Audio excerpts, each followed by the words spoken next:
Fatima and today I'm going to talk to you about black hair. Now, you may be asking yourself,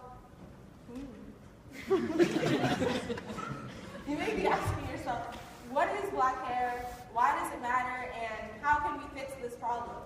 Because yes, it is a problem. But before I do that, I'm going to tell you how I came to be on this stage today.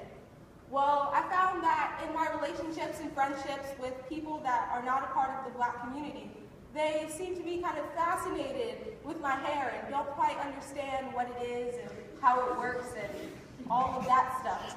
So today I'm going to try and help you to get it, to understand it, so you can kind of know what's going on when you see a person with hair down to their waist and you're just like, is that really yours? Well, now you know. Okay. So first, we're going to start off with the definition of black hair.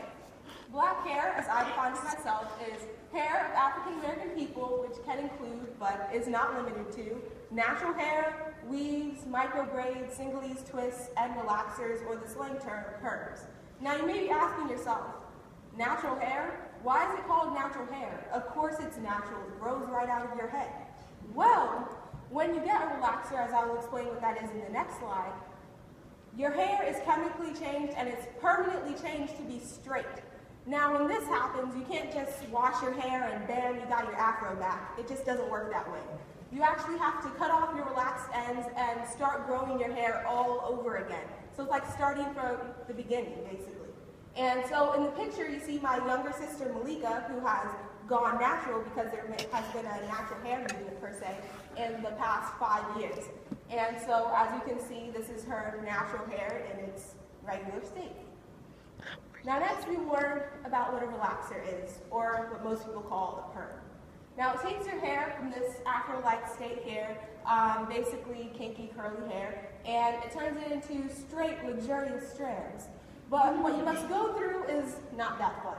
You go to the salon and they divide your hair up and put this chemical in between the different sections, and it chemically, permanently straightens your hair so you have these long, luxurious strands, except your scalp is kind of burning for about 30 minutes or so, and then you have to get it straightened for about an hour or so, and then you end up with something like this, what I got here. It's pretty nice and works for about a month until you got to get it done all over again. And it costs you about $60 to $100, and it's done about every 4 to 5 weeks, so it can get expensive if you have it. Next, we're going to learn about braids and twists. Now, in the picture to the left, you see me and my sister Malika once again, and we both have singlies twists. Now, you may be asking yourself, well, what is that? Well, what happens is you go to another salon, and they take synthetic hair usually, and they divide your hair into these tiny little strands, and they braid your hair and then begin to twist it, and usually you get your hair let out at the end. And on the picture to the right, you can see my older sister with her hair done up in a style. And as you can see her scalp kind of, and you can see all these little tiny braids. Yes, it's very tiny, and it takes about 7 to 8 hours to get done. So don't make any plans that day. It's just not going to happen. Next up, we have weaves. Now, weaves are actually universal. A person that is not black can have a weave. It's just now called an extension. But yes, white people can have weaves too. So, now I'm going to explain the steps of a weave. Okay, first you choose your hair. Now, what happens is you usually go to a hair store and you can get any type of hair you want. You can get Brazilian hair, Indian hair, Remy, kinky, curly. You can get horse hair if you want it, to be honest. Okay? So you choose your hair, you buy it, and then you get your own hair braided in a style. Okay? And after that, the hair that you bought is then sewed, like needle and thread, to your braids. And then if it blends well, which hopefully it does, because then otherwise you just look not that well. And if it comes out well and blends well, it will look like my sister in the picture to the right, with her hair nicely blended and long and luxurious, and you're like, did that grow right out of her head? Well, no, but it really looks like it, doesn't it? Now, you may be asking yourself, well, why does this matter?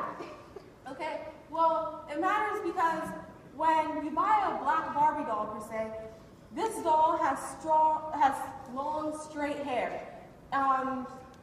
It's a little girl's first image of beauty. It's what she first sees.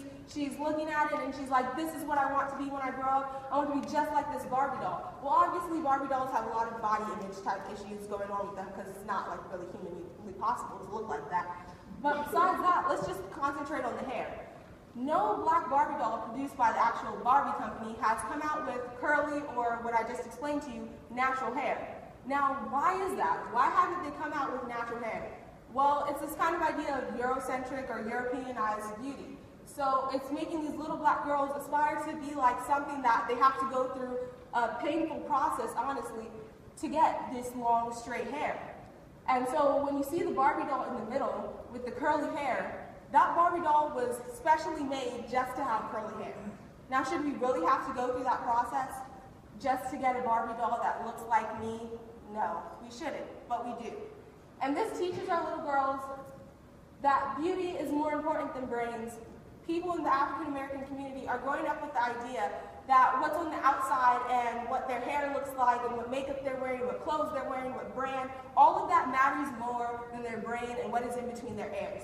So when you see an African American person in a classroom, they may not care too much of what's going on the board, not necessarily because they're concentrating on their beauty and what they look like and what they came into the classroom with, but because they're always being taught that it doesn't really matter what's in between your ears. It's more of what your body can do physically, which is why you see so many student athletes that are African American. You see them on the football team, you see them on the track team, you see them all over. Because what we've grown up with is this idea that the only way you're going to get to college is if you can kick that football really far, if you can run down that track field really fast.